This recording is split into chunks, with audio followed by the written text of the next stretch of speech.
What's up, everybody? It's your boy Tay, and we're back with another episode of The Heart of the Servant. In the previous episode, we talked about stepping out on faith even when you don't feel prepared or you don't feel qualified. We also talked about how the one thing that equips us and makes it possible for us to be obedient to God's will is staying under the blood. The death and resurrection of Jesus Christ is the reason why we are able to walk freely in obedience to the will of God. But there is something that rises up against that. There's something that fights against us and tries to get us from staying underneath the blood.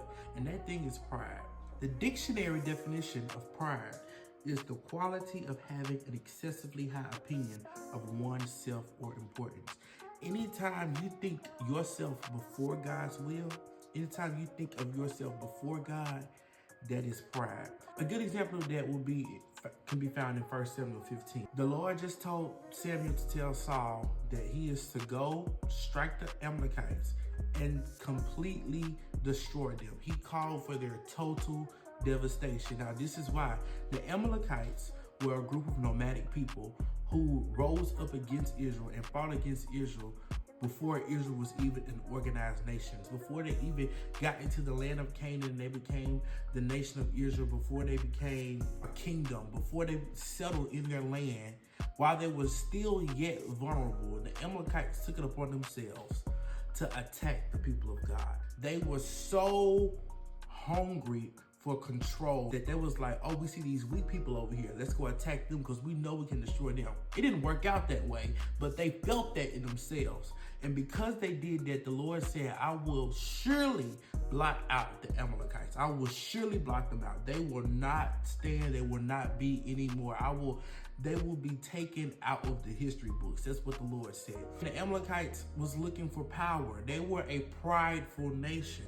And this is why God called for their total devastation.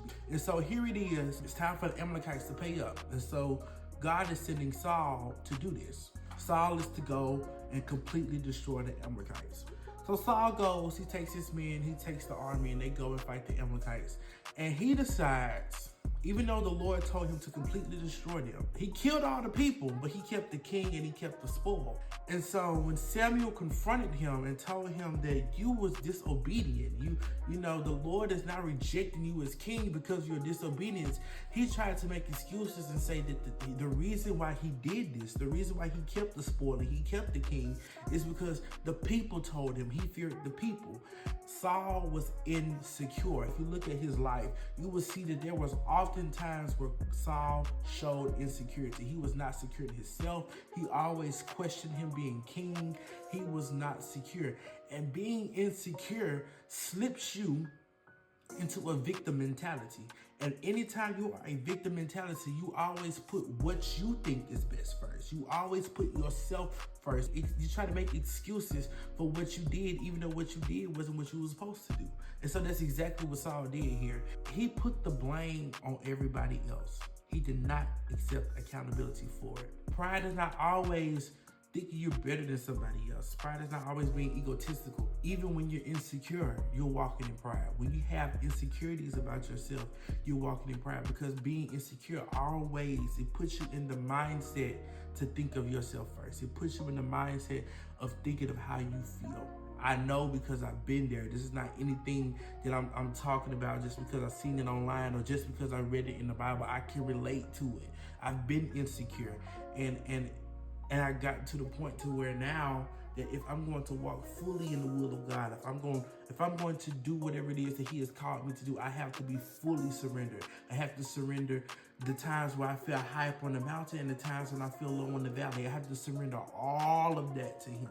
And the Bible tells us in Proverbs 3:5-6, trust in the Lord with all your heart and lean not to your own understanding. In all your ways acknowledge Him. Why? Because He will direct your path. There's benefits in surrendering to Him. There's benefits in it. If you be willing and obedient, Isaiah 1:19, you will eat the good of the land. You have to willingly every day submit yourself. It's not going to be easy.